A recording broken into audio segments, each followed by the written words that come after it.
Oh, sorry. I thought I'd pause it. It should be off now because I have my wee comment here. What about now? Is this better? Hello, babies. Oh, we have a bunch of people here. We'll be Storia Critica, Kiwi as always. He never misses one. And we have Noche Ross. Thank you so much for the sub. Thank you so much for the subscription. It's been half a year, 6 months supporting this channel of Plumas. Thank you so much. Couldn't be more grateful.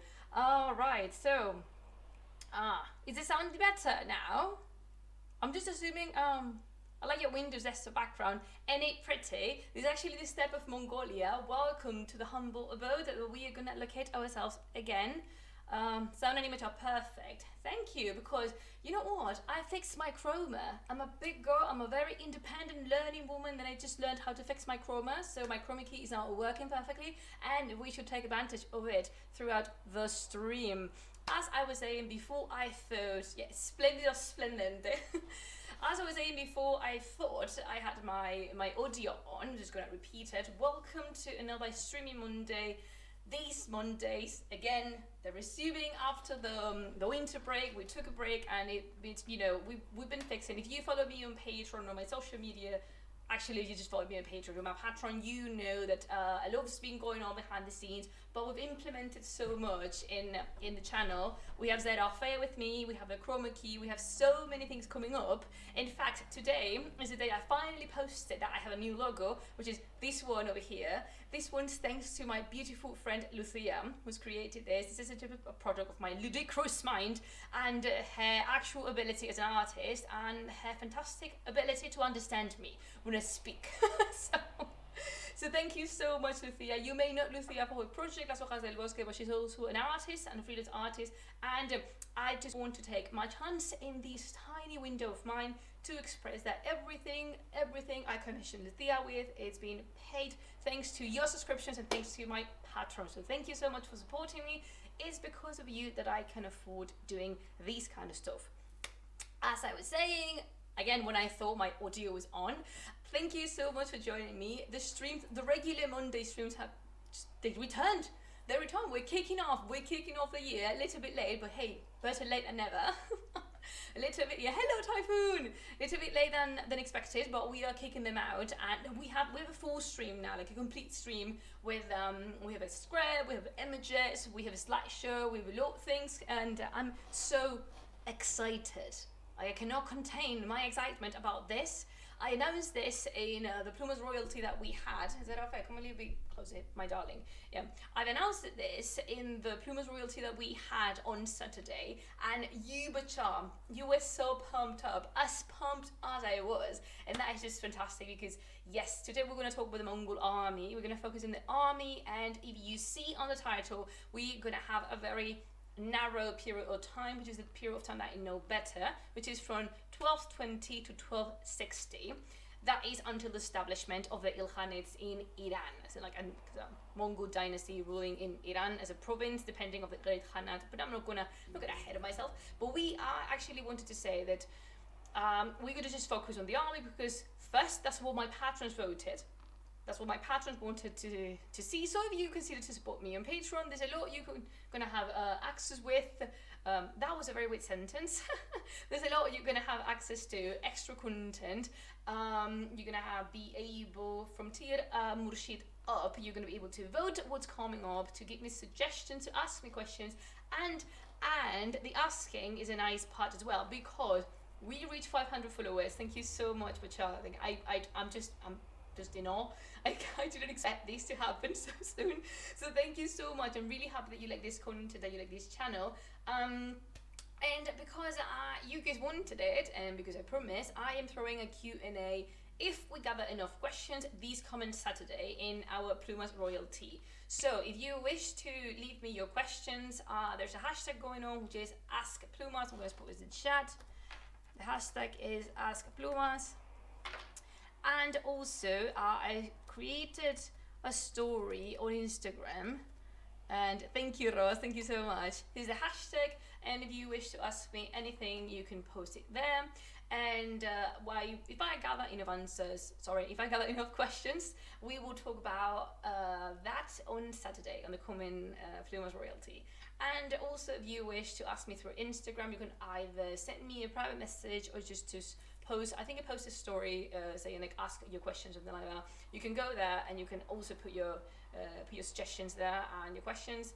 Again, if I don't get enough questions, we will do it eventually, like, later in time when I get enough questions for you to be content and for me to be content as well, to have like a full session dedicated to that. But thank you so much for the 500 plus already followers. I am very grateful. And what else? I think that's it pretty much. That's it for the introduction. And we're just gonna admire for a wee bit the beautiful landscape that Mongolia has to offer. I'm gonna tell you something. I haven't been to Mongolia yet, not just yet, but it's in my plans. It's in my plans because I want to go horse riding in Mongolia, and that's it. I know it's a very typical thing, a very very stereotypical thing. It's such a big cliche. Believe me, let me live my fantasies. I think it's going to be one of the most beautiful experiences ever because I've already been horse riding in Iran, and let me tell you, that was a thing. Horse riding in the mountain range, that is Alborz Mountains, that was something else. And it's not Mongolia, but it's the closest I go to that part of the world. So for sure, I would love to repeat that experience, standing up in Mongolia. Maybe when this situation resumes and just finishes, and we could, go back to our normal lives. Because I don't know about your life, but my life used to be involved in a lot of traveling. By a lot of traveling, I mean a lot. So, again, thank you so much for the follows. Thank you so much for the subscriptions. I love you dearly. But I know Valentine's was. I've heard native Mongolian horses are smaller than Western horses. They are, and in fact, if you stay until the end of the stream session, we are going to talk about them because I do love horses.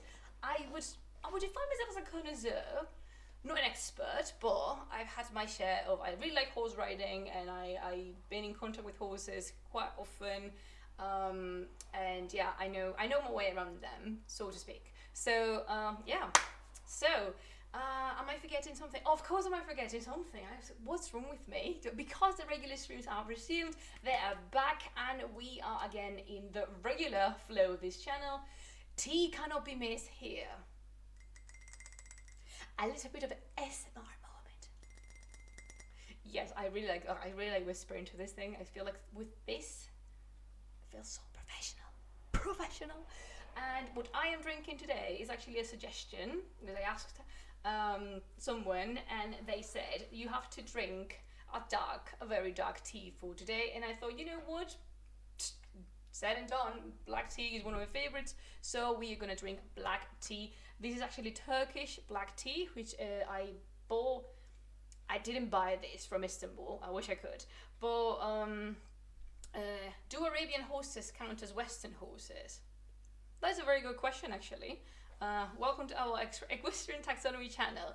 I wish I could give you such an insight. Maybe one day I will do a stream only on horses. But this tea, this black tea, it's a Turkish brand of black tea, is my favorite so far.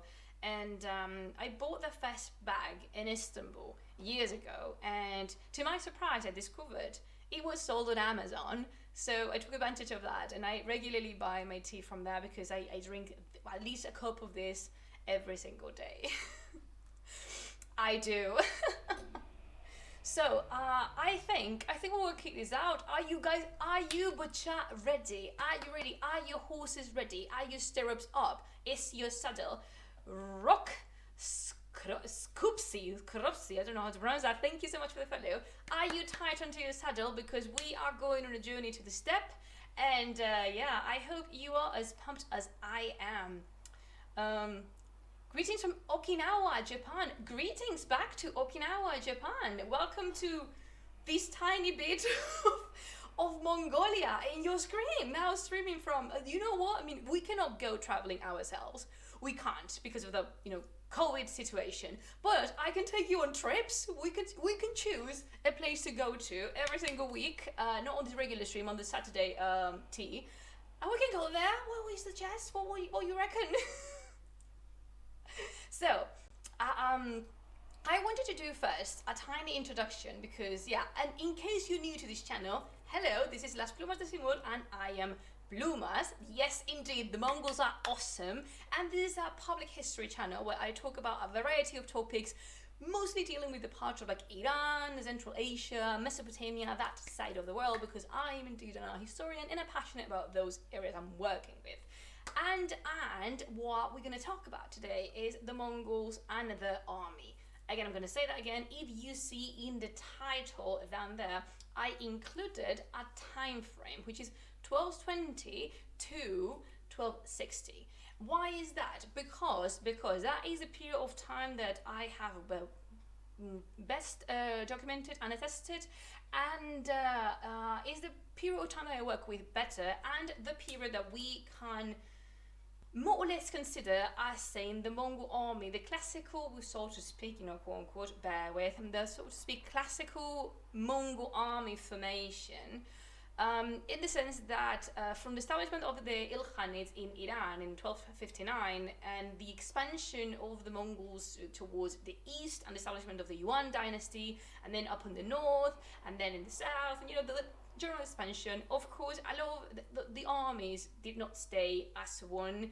Every tribe and clan changed a little bit, and shaped things up a little bit to adapt to the territory, to the culture, and to basically what their circumstances were.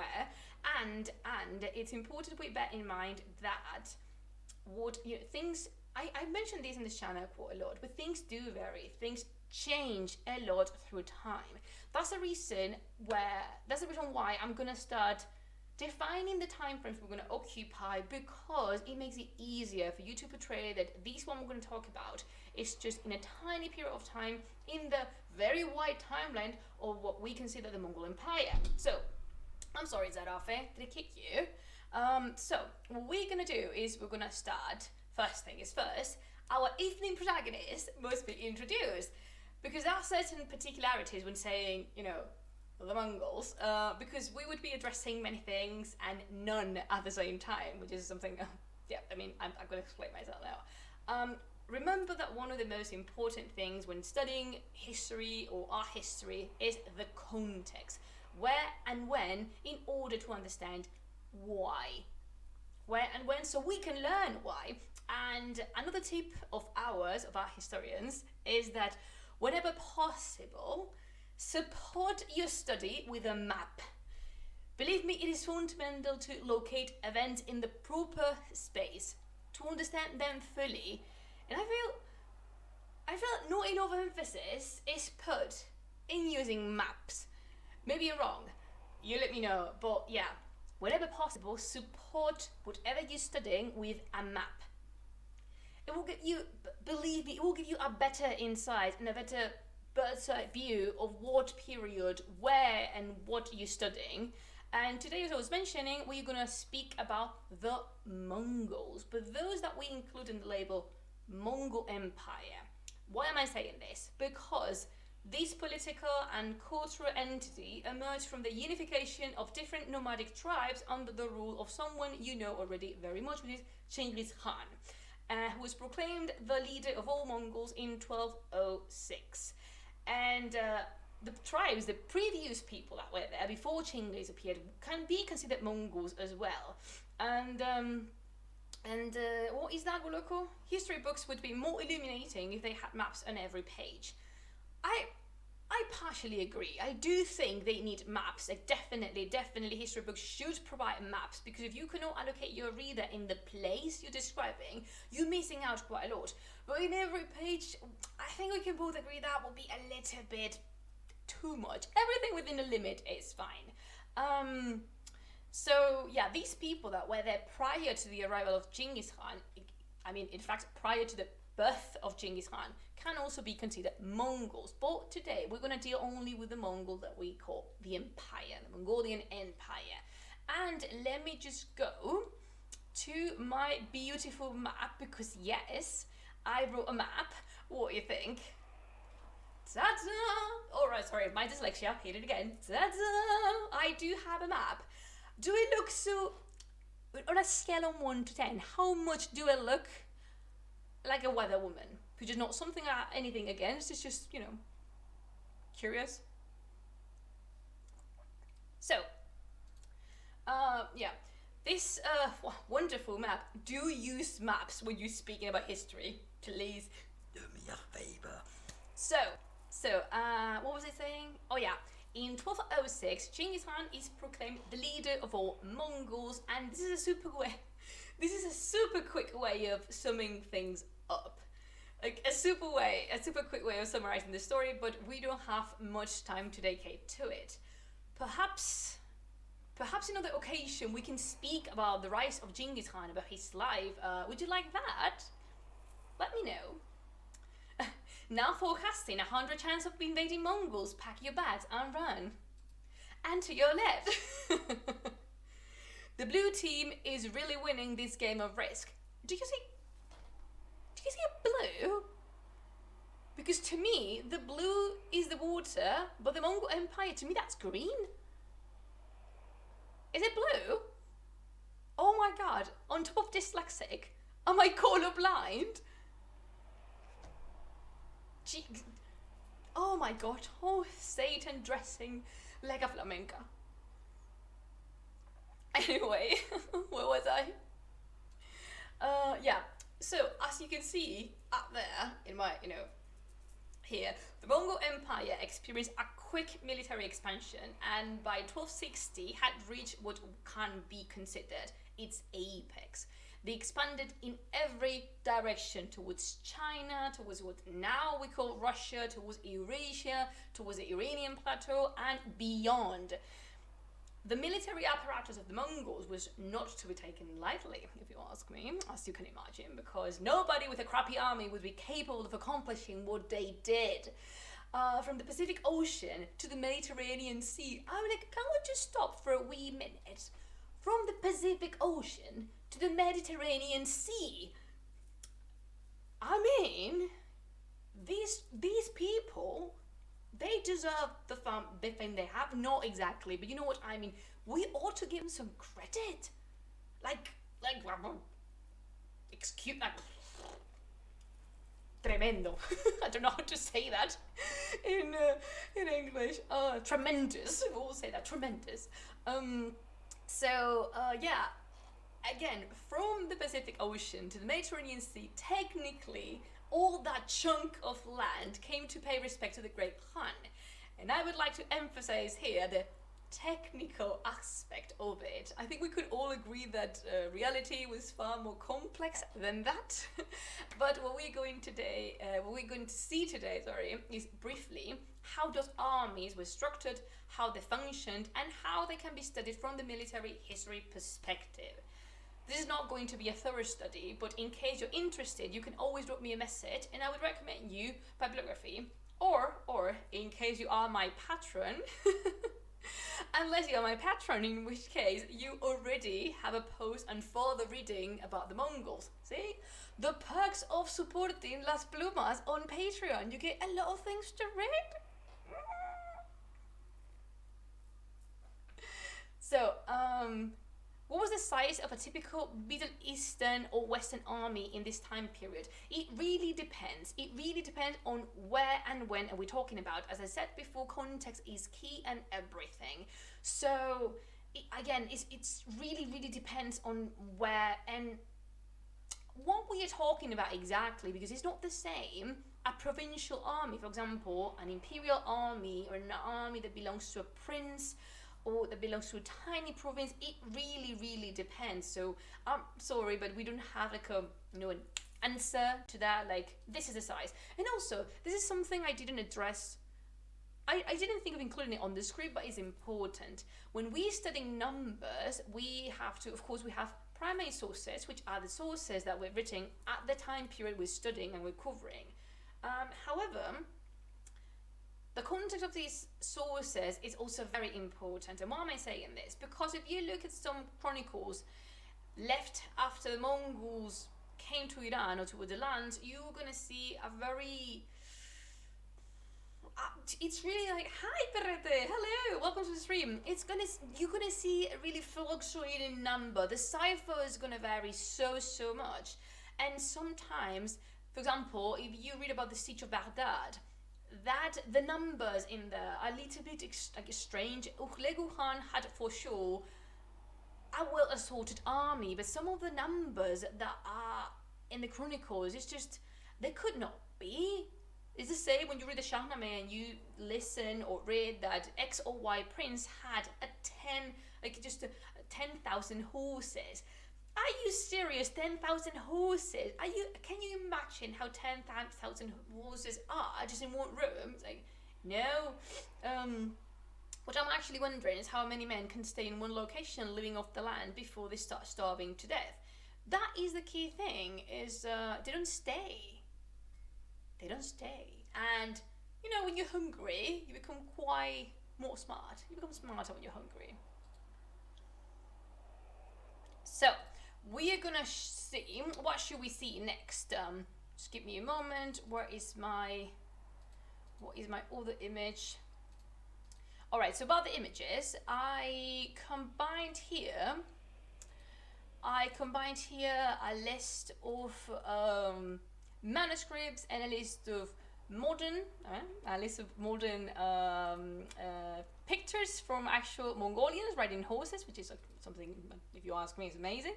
And which one are we gonna see? Oh, we're gonna see this one, for example. Yeah, there you go. Oh, I love that I learned my way around Streamlabs and that I can run them smoothly. I'm enjoying this. You have no idea from the technical perspective. You have no idea of how much I'm enjoying this. So, quoting David Morgan here, which is one of my favorite authors, the Mongol Empire was a creation of a military conquest, and it was military supremacy that sustained it.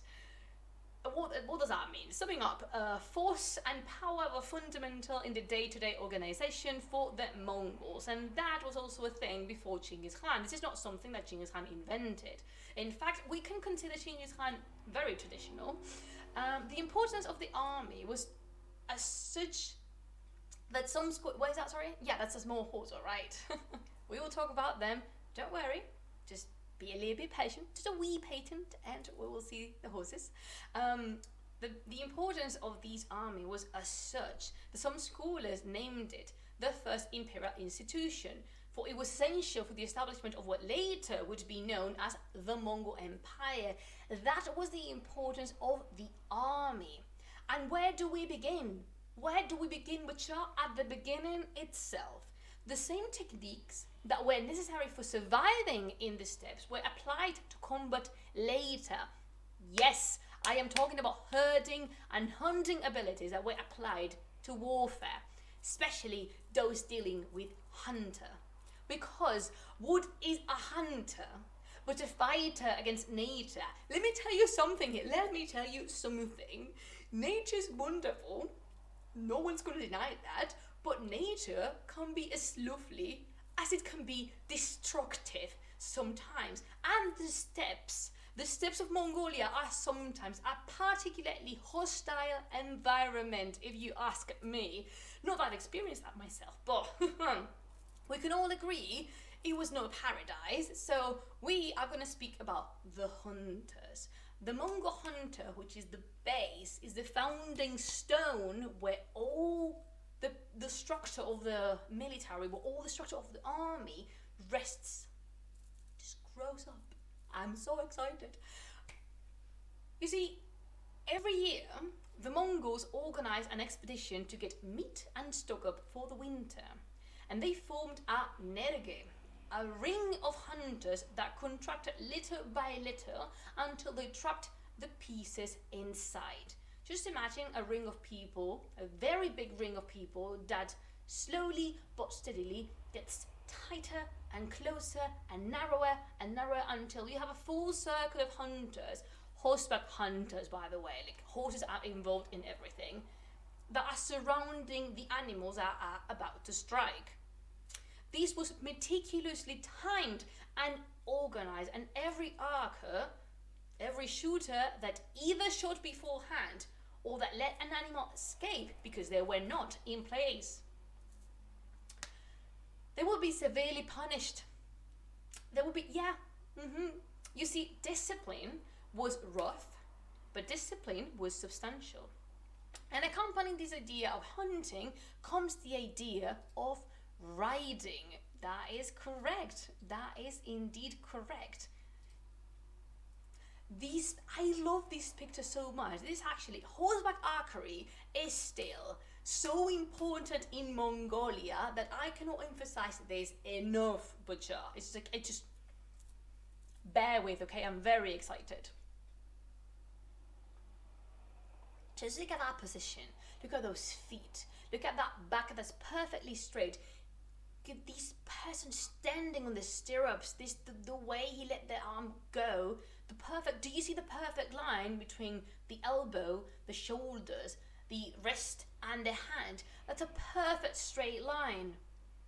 I could contemplate these pictures, like, not gonna lie, for an entire day. It's just, you should see my Pinterest feed.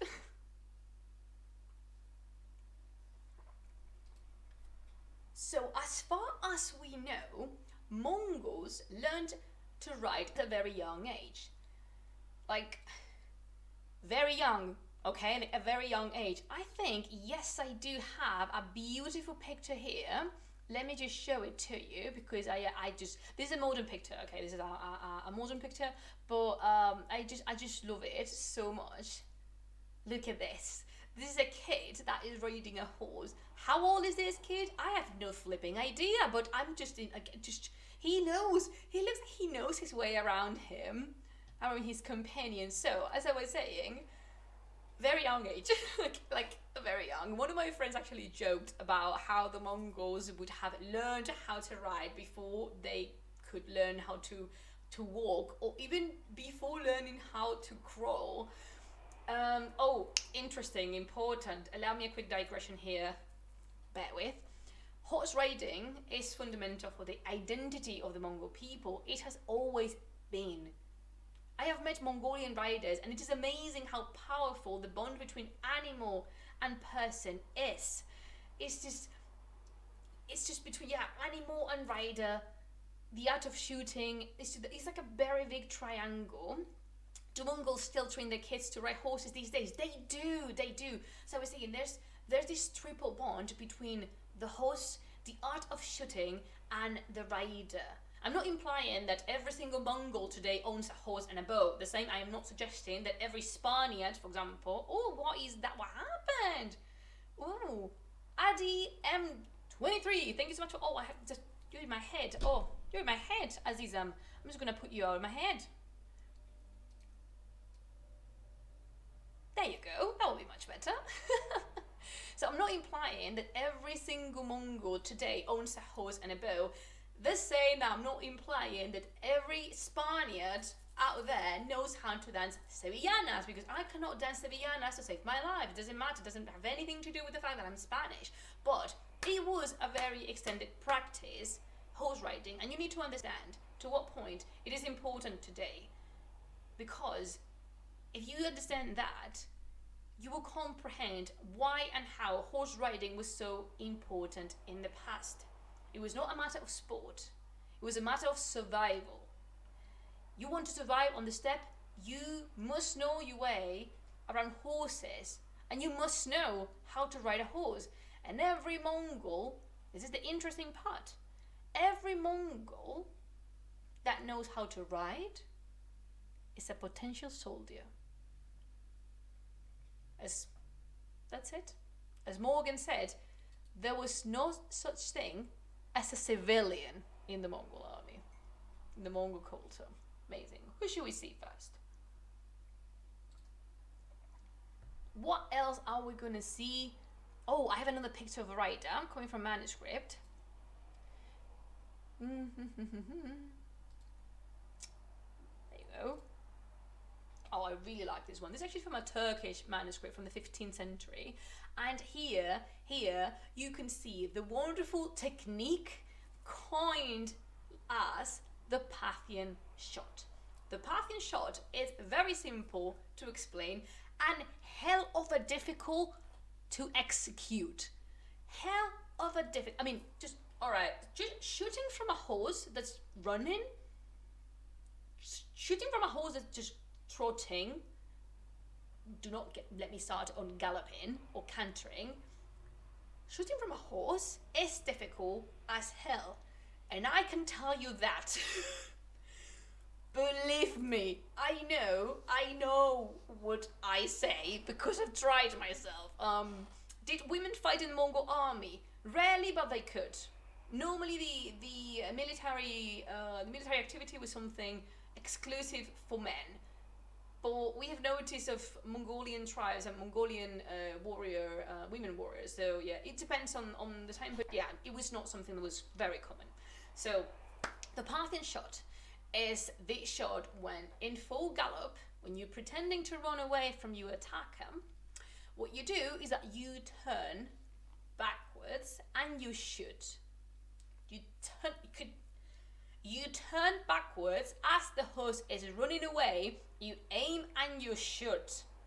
Am I the only one whose jaw drops at the simple idea of seeing this? And you know what? I've seen this being executed live. I've seen riders and archers do this in competitions in front of me, and it gives them this aura of super warriors, of super women and super men. It's like, how the actual hell are you not on the floor? How didn't you roll through the ground like a croqueta? Do Mongols aim at a specific target, or they aim upwards in a general direction like Western archer units? It depends what they're doing, but normally if they're using my beautiful dyslexia, if you're using the Parthian shot, you aim at the person that's chasing you because you tricked them. You trick them into believing that you're running away and they can come after you. They will allow you to get closer. They will allow you to think they almost caught you, and then you turn your back and you shoot so you can get a perfect target. This is studied as hell to the millimeter. Oh, seriously? I wish you could see what I have seen. This is from another world. The people, let me tell you something. The people that can't do this, they're not human. They are not human. There's something else. I don't know what they are, but they're not human. Hell to the no. Refuse to believe that. So yeah, as you can see, everything was connected to the exercise of hunting and to hunt, the activity to hunt in order to survive. And being able to ride and to be used to the exercise of hunting also implied high capacity of adaptation and speed to move around. That is, swiftness to change places. Believe me, when you are an army, the faster you can move as your troops, the better. Given that every rider was a suitable warrior, also, can you imagine the size of this army? At least that is what some scholars have considered as an explanation for the massive size of the Mongol hordes, or what people said about the massive size of the Mongol hordes. The matter of the size of the Mongol armies is still being debated, as I told you before, because we have a lot of sources that contradict themselves, a lot of accounts that are not exactly clear. But if you ask me, it's not that important. Why is it not? Because we are never gonna know the exact number unless we bring back from the dead an accountant of that time and ask them kindly, like, lovely gentlemen, you will excuse me for a wee question. How many people were included in your army? And then we'll have to hope he knew the answer. So yeah, do not kill yourself with do not break your heads with the matter of the size of the Mongolian army, because it's not that important. It doesn't, like, it was big enough to conquer what they conquered, so that's pretty much it. What we can stay with. So, was it common for armies in this time period to maintain any operational records to display roles? Again, it really depends on the time, and it really depends on the place. I think I'm going to touch upon that a little bit further on the stream. But for example, when the Mongols came to China, you know, the administrative apparatus. Okay, so this is something an accountant said I don't remember if it was to. Let me quickly Google it because it's such a good quote. The empire has been conquered. Oh, it's such a good quote, this one. But I don't remember who said that to who. Just spare me a wee minute. This is such a good one. I don't know how I didn't include it.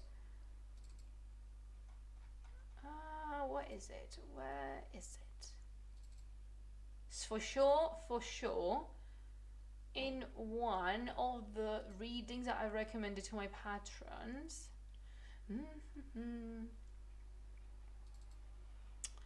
I cannot see it. What is it? The founding of the Mongol Empire. No, it was a little bit later. I think it was here. The institution of the Mongol Empire. I think we're getting closer. I have so many books, like you have no idea. Yeah, the taxes. We're not going to talk about the taxes today. But yeah, I mean, alright, I cannot find it. Wait. But wait, can I? Would I be able to?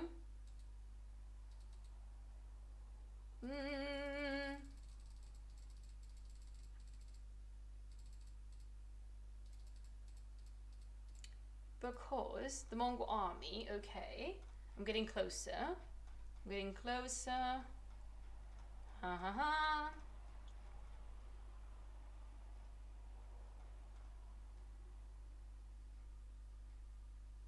I think it was to Uhlegu. I don't know, this is such a good quote. In my head. Was it to Uhlegu? I don't know. I think I'm going to start looking it up, but I will post it possibly on my social media because I think it was to Uhlegu Khan. An accountant said to him that the empire had been conquered from the back of a horse, but it could not be ruled from there. So they needed an administrative apparatus that was strong enough to make it. Just, you know what? Just for the sake of knowing what we're saying here, let's just see again the map, because this is why I'm emphasizing so much the importance of having maps. So basically, the administration of the Mongols, when they started conquering, it was not that great. When they reached China, however, they could absorb, assimilate, and learn from the different administrative institutions the Chinese had. And there, the thing is that we have very excellent documentation about the Mongols in China, because the administrative exercise was a little bit better. We have a lot of information also from Mongols in Iran when the establishment of the Ilkhanate, but about the Eurasian state we have a little bit less, because it was not a culture of leaving. You know, the administration mostly was taken. Those kind of jobs by Persians, Arabs, Chinese. So we do have records, but they're not as common as all the records. So a burning question. I really like Warlock. He's just new to the channel, but he's so into it. I love it. I mean it. I do mean it. I really like you guys asking questions.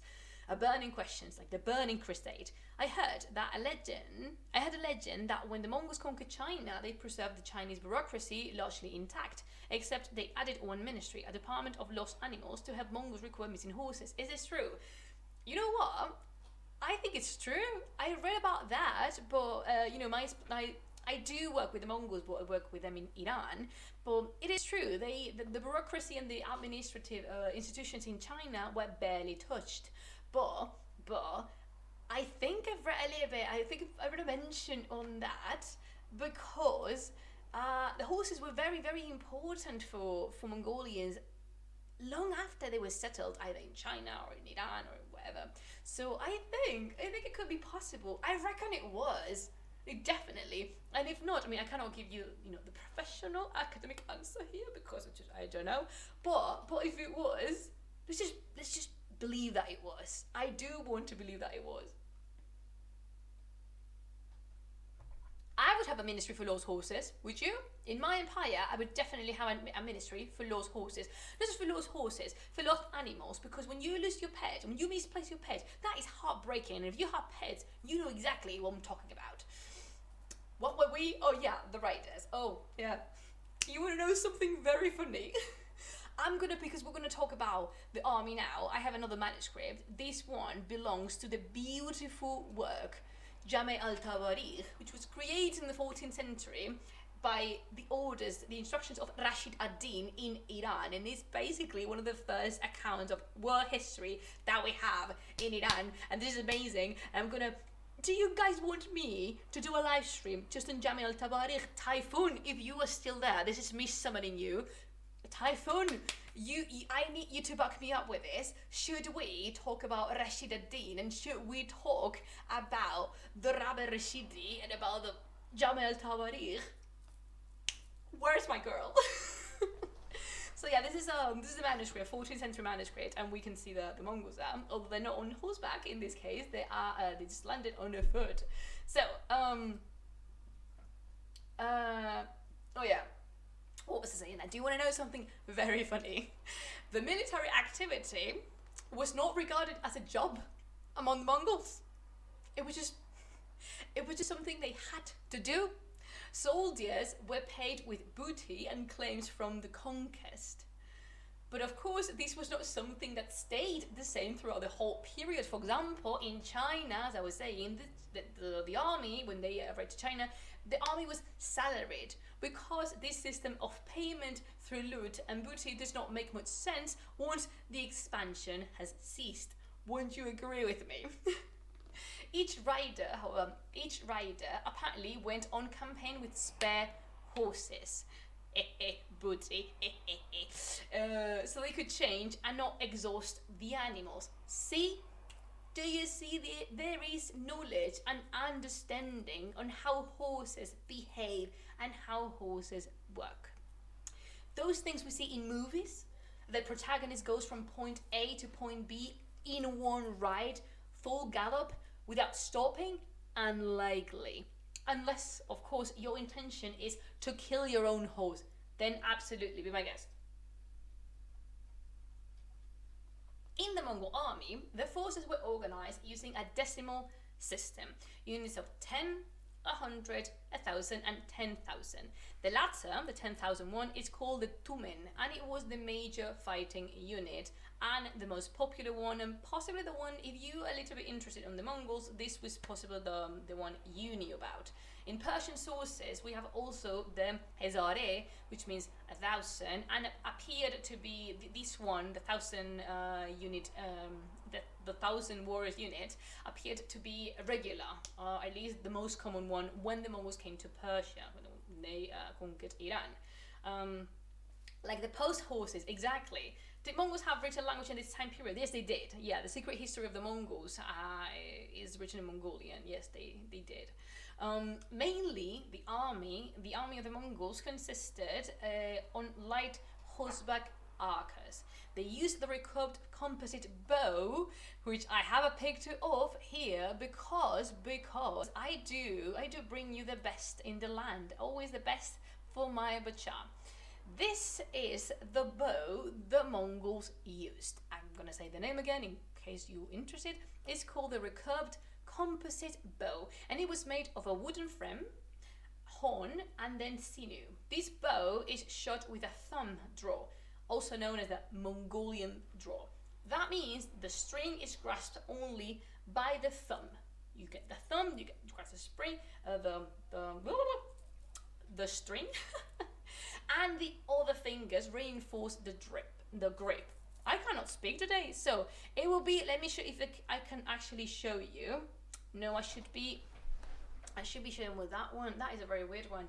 So basically you grasp. You have it. You grasp the string. Just imagine the string is coming from here.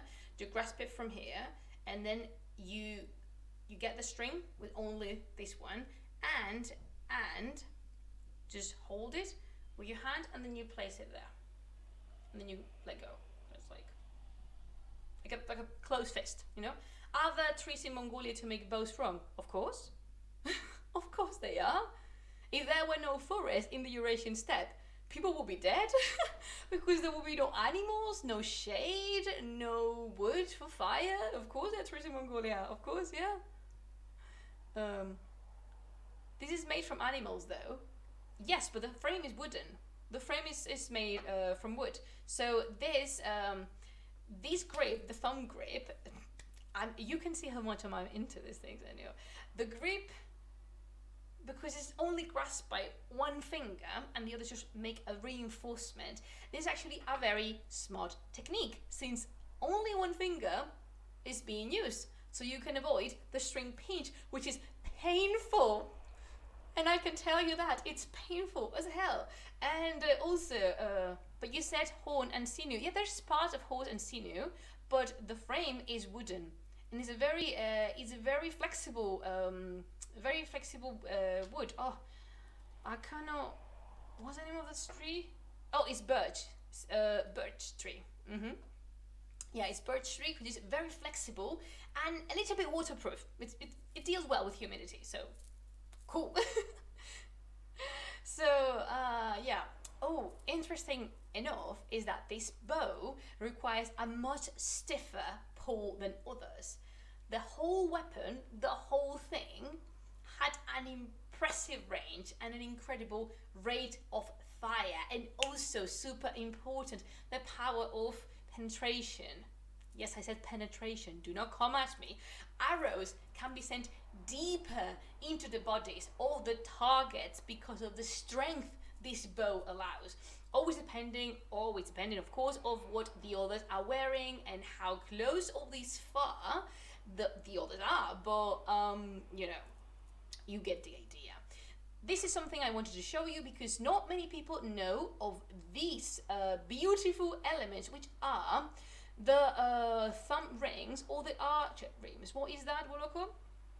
Did the Mongols come up with recurve bow independently, or was it imported from somewhere? So as far as we know, it's really difficult. This is something I'm going to emphasize in every single stream, I think, because dramatic pause to drink some tea.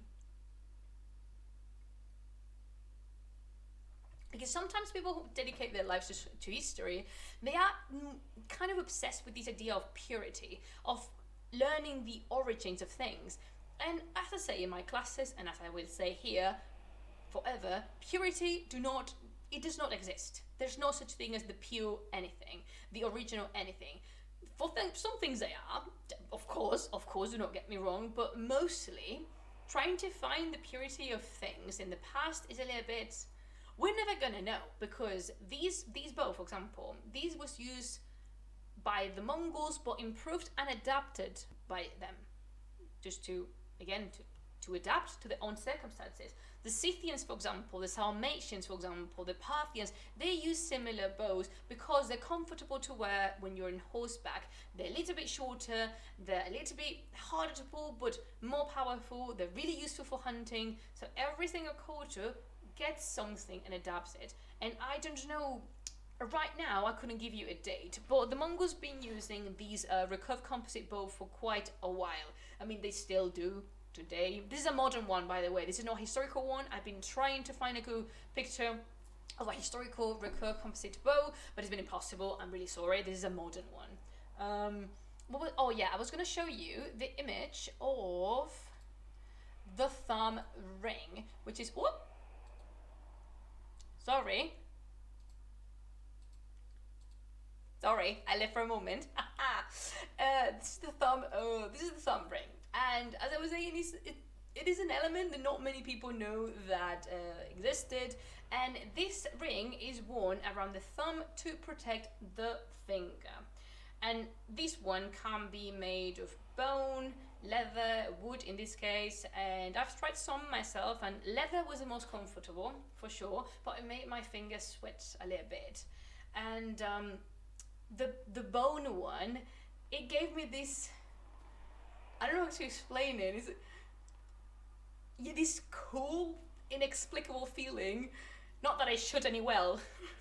I am a terrible shooter, but fake it till you make it. So this is an element that is very, very unknown, but very useful.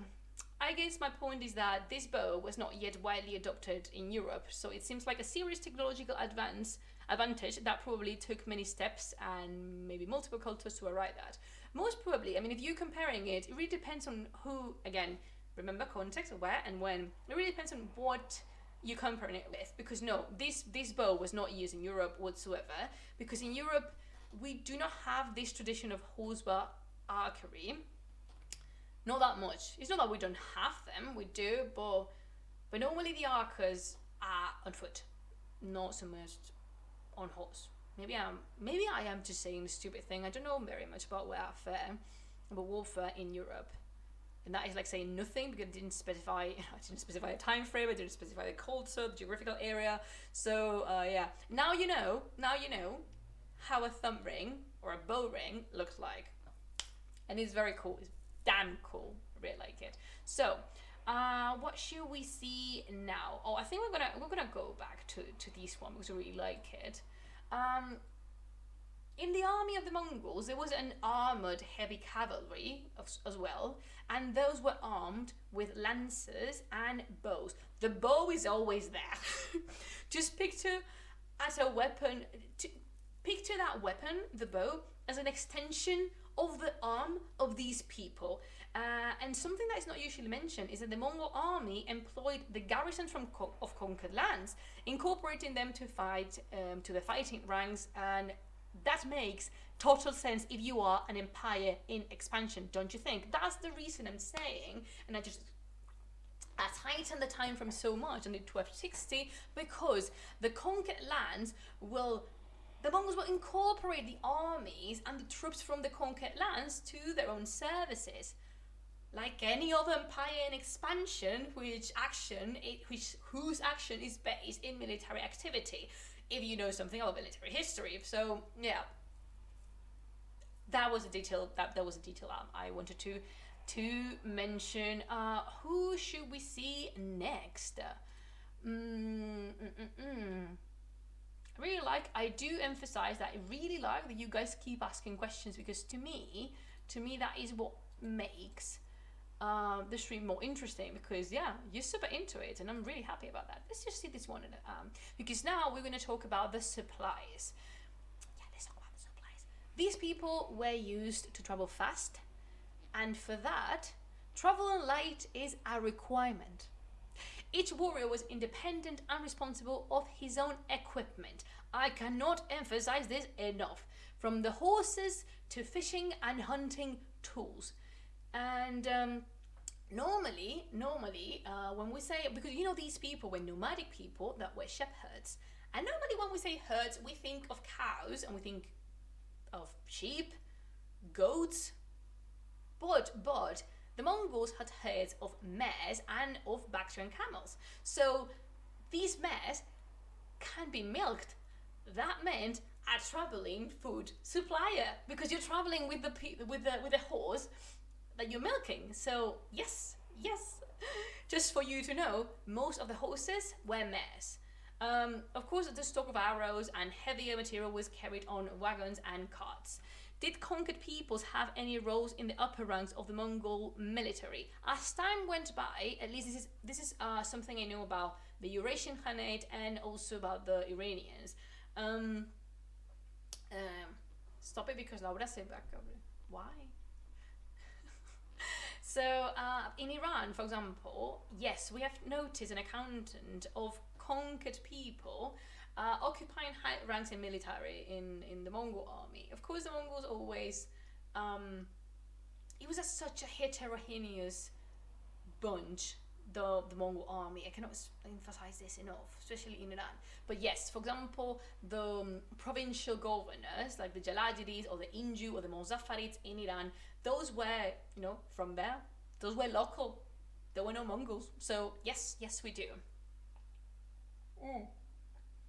The important part here is that part of the success of this army was based in their warriors being independent and being able to take care of themselves. For example, take care of their equipment, take care of the horses, take care of all the bits and bobs. But bear in mind that even if I say these were very independent warriors, they still formed an army and they still worked together. Please do not picture Mongols going around separately, because you would be mistaken and that would mean that I am not explaining myself properly. But yeah, the independence of each warrior was another key element. For very short things, for example, like repairing bows, repairing saddles, hunting, fishing. They were provided with material enough to not bother anyone else in case they run into like a problem. And now, finally, we're gonna talk about the most important element in the entire Mongol army. Can you guess what this is? Can you guess who are we gonna talk about now?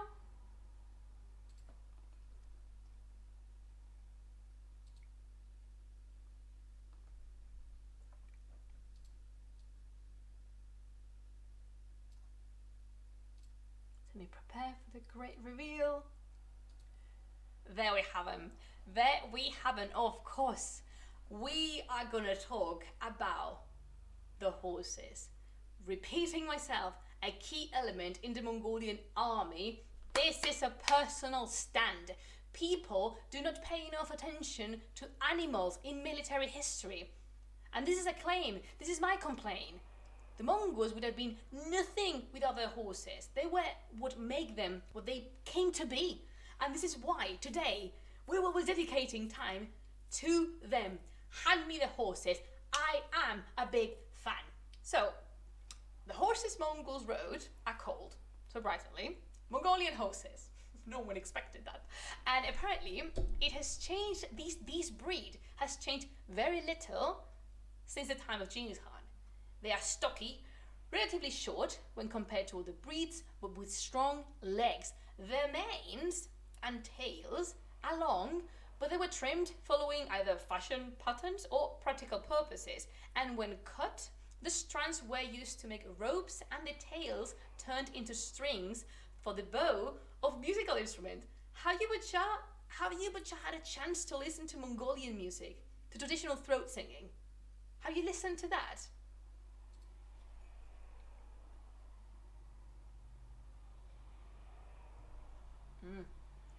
Lovely tea. And they are very pretty. They are very pretty and very loyal and so sweet. They have a temper. Of course, these horses have a temper, but they're super sweet. Super, super sweet horses. I've been in contact with at least two of them. Yeah. Do Mongolian horses eat less than Western horses? They do. So, if you... what about stirrups? What about them? They use stirrups, yeah. Mongols used stirrup. Is that a question? Yes, they did. In fact, let me show you. Where's my manuscript? Where have I put my manuscript? When did those get invented? Apparently we have notice of people using stirrups like around the 4th century. I know the Sasanians wore stirrups already. I don't know about the Parthians. I would say they didn't and then they did. But I don't know. I don't have a date for that. Because you see, the thing is, the people I study, they all wear stirrups, like all of them. So that's a reason for me not knowing an exact date. So, where is it? Oh, here. Here you have it. I mean, you can see I cannot stretch my hand so much, but you can see the foot is resting on a stirrup. Of course, they could not wear them. If they wanted to show off, I know, but yeah, they couldn't wear it. And I think I have another picture. This was not the one I was looking for. I found it. This is the one I was looking for. If you see this, if you see the foot, if you follow, I mean, it's a little bit dark because the boot is of the same color of the horse, but they're resting on stirrups, because this is another key thing that people normally don't know about. When you're shooting or you're riding a horse for battle, if you can stand on your stirrups, you have to, in order to shoot, to alight the weight on the back of your horse, you must stand on your stirrups. You just grasp with your knees. I just realized who this horse looks like. Yes, It looks like the horse from Mulan. Yeah, it looks like what was his name? Khan? Like Genghis Khan? What was the possibility? I think it was. Yeah, I think it was. So yeah, they have stirrups, and you must stand. I mean, if you look close at the image, you would see the rider is not sitting in the saddle. In fact, it's like up on the stirrups. So yeah, it's super difficult, this exercise. I cannot emphasize this enough. It's important to stand in the stirrup or to aim and not in like a croqueta. It is fundamental. It is fundamental. Balance is key. Strength you need. It's a full body workout, if you know what I mean. It's just, there's nothing easy about horse riding, and there's definitely nothing easy about horseback archery. Not a single thing. Do not, yeah. But let's go back to my beautiful horses. Yeah, I just love horses so much. I miss them. I miss being around horses. So here we have them. These horses, the Mongolian horses, have amazing stamina. Do not be fooled by their size. These babies can gallop for 10 kilometers without a break. Can you do that without dying? Because I certainly cannot. If I run 10 kilometers without a break, I would implode and then explode, and not even the tiniest chunk of my body would be the size of half a peanut. So no, I can't do that. And and I am talking about full gallop. Just imagine how far they can go just with the regular trot or mid-fast pace. And they are strong. They're very strong, excellent for pulling carts and wagons. And as Warlock was saying before, they require very little water, and they are well nourished just with grass. They can live on grass on the steppe. Listen to me. These beauties are the tanks of the steppe. They could drink once a day and be perfectly fine. With companions like that, of course, the Mongols took over so fast. Do they have better endurance than Western horses? They do, yeah, because for example, Arabian horses, Persian horses, they're faster, but they burn out because they're made to run in a straight line for a short period of time. These but kind of Mongolian horse rider thesis, I don't think so. Horses won, me also won. That one's on you, Kiwi. Yes, they have better endurance because they are resistant.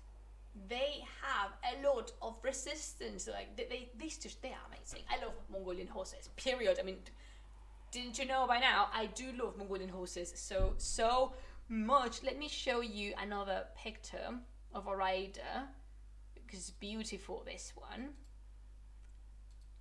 This is a modern picture, and if I'm not mistaken, to be fair, I can't write a thesis either, but I don't want to lose to the horse. Don't worry, I'm backing you up, and I will always be. This is a picture from, I think it's 2014 in Mongolia. I forgot the author of the photographer. What's his name? I have a lot of pictures from this person. It's gone. It will come back eventually. I don't know. Maybe it won't. So, you see that, I hope that you can see now that the Mongolian rider was everything. Sorry, the Mongolian horse was too intense and I didn't mess up. The Mongolian horse was everything to its rider. It provided with food, drink, transportation, but also with a strong spiritual power. Let me tell you something. Whenever a rider and mount died together in battle, they were thought to keep riding in the afterlife together as one. Now, isn't that beautiful? The Mongols, maybe we can do another stream about the Mongol spiritual thought and the Mongol spiritual mythology, because the connection with nature is fundamental, is key to understand how the Mongol mindset worked. And for that, we will have to travel back, even maybe before or slightly close to the birth of Genghis Khan, because these Mongolians were of animistic cult and they practiced shamanism. If you don't know what animistic cult is this kind of religion or spiritual thought that believes that every single living creature, and sometimes not living creatures like rocks or rivers, have a spiritual a spiritual self, we could say. I don't want to call it a soul because that is very from monotheistic cults, but every single thing in creation has a spirit, and in order to communicate with them, you need to trespass to the realm of where these spirits dwell. And that is what shamans do. And something very important is that when the Mongols communicate with the spirit, it's not from a perspective of impose and dominance. The man there is creation of the whole, it's just one element in creation. When they address the spirit, they do it humbly. For example, one of the biggest deities in Mongolian mythology is Tengri, and Tengri is a giant wolf. Or the big blue sky, for example, they rarely have I think they don't have any anthropomorphical deities, do they? I don't know. I'm not going to affirm anything, but unlikely, yeah. How many horses did a Mongol soldier typically take on campaign? This is being debated, but we think that at least 4 to 5. Yeah, this is what we think. It's a solid number. The scholars agree on that, which means I agree on that because I'm supposed to be a scholar. So yeah, 4 to 5. 4 to 5 Mongolian horses. More or less. So you see they can change and they can give a break to the horses, and also everything's so well thought. So, Butcher, this has been it. This is my stream. This was our stream about the Mongol army and about the Mongols in general, the Mongol military dimension. I really hope you enjoyed it. Is there any other questions you'd like me to answer right now? I certainly enjoyed this a lot. I've been wanting to dedicate a stream to the Mongols since I opened my Twitch account, and now finally happened. Thank you so much, patrons. I really hope you enjoyed it as much as I did, because I sure had a blast. I love speaking about the Mongols. I could speak about the Mongols for hours. And certainly this won't be the last time we'll be speaking about the Mongols in this channel. We are for sure gonna talk about the Ilkhanate in Iran, and we're gonna talk about spirituality and mythology, because that is what I do. I'm a mythologist, so that is what I work with. Thank you, Nasa Ross. I'm really happy you enjoyed it. I did enjoy it quite a lot. I mean, I knew I was going to enjoy it, but then with your questions or with your input, this was so much fun. So thank you. How did Mongol armies move on campaign? In one group, on a front, in columns? That is not something I'm very sure about, because military units, for example, the Tumen or the Hezarim, they normally move separately. You know, they will have the unit and then they move following instructions from one commander or from different high ranks. I just missed the word here. Officials, sorry. And it really depends. It depended quite a while. I think for sure it was not in one group. I can guarantee it was not like that. But I want to say there was a front which would be mostly the light cavalry. I mean, the scouts will go first, and then the light cavalry, and then the heavy cavalry. Because the technique of the Mongols was the technique and the strategy of the Mongols has been so much written about. Did the Mongol court have a lot of ministers who went Mongolian? Yes, they did. As I said before, did the Marco Polo show lie to us? In fact, the Marco Polo show is very well documented. I'm not going to enter in the plot or the storyline, but this series on Netflix that got cancelled called Marco Polo, and the first season is very well documented regarding the Mongols. A lot of effort has been put there. It's not perfect, of course it's not perfect, but for example, it shows the courtiers, and it shows at that point China wasn't conquered yet, so they're not Chinese ministers, but they show Arabians and they show Persians. There were a lot of ministers and administrative viziers that were not Mongolian. Mostly because you need to think that when you conquer such a vast land, you need people to help you out rule it, and these people, the more they know the land, the better. So Yeah, the ministers are Arabian and Persian. Yes. In fact, Yusuf is my favorite character from the show. I think he does a brilliant job. I don't know if you want to watch it.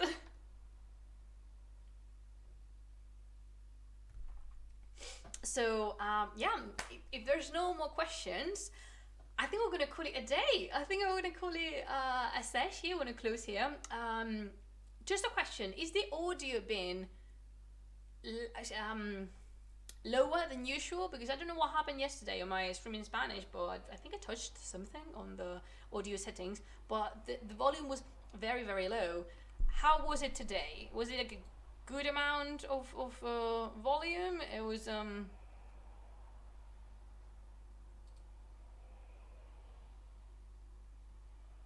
it was good. Cool beans. All right. Yeah. Perfect. So sounds fine to me. I think your voice is a bit low, but the music was normal. I mean, okay. This is the first time in my entire life that I've been told that my voice is low. Because I shout quite a lot. The Mediterranean vibes. Your voice was lower than the music at the beginning. Yeah, but that was because I forgot to turn something down. Comodino quadruple zero. Thank you so much for the follow. That was because I forgot to turn the music down. I mean, like, to just drag the volume down. But yeah, that was on me. That one's on me. I'm sorry. I apologize. And yeah, if there's nothing more you'd like to ask me, it's been my greatest pleasure. Thank you so much, Butcher. I had a very good time today. And thank you so much to everyone who's followed the channel. Thank you so much to people who subscribe to the channel. Thank you, Ross. Shiniest jewel in this Paris treasure chest. That is who you're gonna be. That you're gonna hit. That's like your new identity. I just turned you into a rock. Bear with me. Thank you so much. If you're gonna catch me after the streamings, you can follow me on social media. You can follow me on Twitter and Instagram. Also, these page has Patreon, so if you want to support me on Patreon, just give it a thought. From €2, there's so much you can help me with, and we have a good time over Patreon. We do have a good time over Patreon, and that's it. I think. Oh yeah, remember the Q&A is on. So if you want to ask me a question, you can either post. Leave a comment on Twitter or just leave me a comment on Instagram. Or if you don't follow me anywhere, you can, I don't know, drop me an email. So yeah, if I gather enough questions, that will happen next Saturday. Because remember, the stream schedule in English is on Monday, every single Monday, unless something comes up at 6 p.m. GMT. We do these regular streams, and then on Saturday at 3 p.m. GMT we have tea together. Tea time. No, what's this like? Will you care to sit with me for a cup of English tea? I think there's a Paul McCartney song. I cannot. What's the song? I don't know. But yeah, it's been my absolute pleasure. This has been the show, as a friend calls it. And remember, my name is Plumas, and again, I'm delighted to be here with you every single week. That's it for the afternoon. I hope you, Butcher, have a wonderful evening and a wonderful rest of the week. So, yeah, we will see each other soon, I hope. And as that time comes, just remember to, the usual, I tell you, I always say goodbye to you this way because I do love it. Just create, explore, and have a lot of fun. I will see you soon, Butcher. Khudafiz.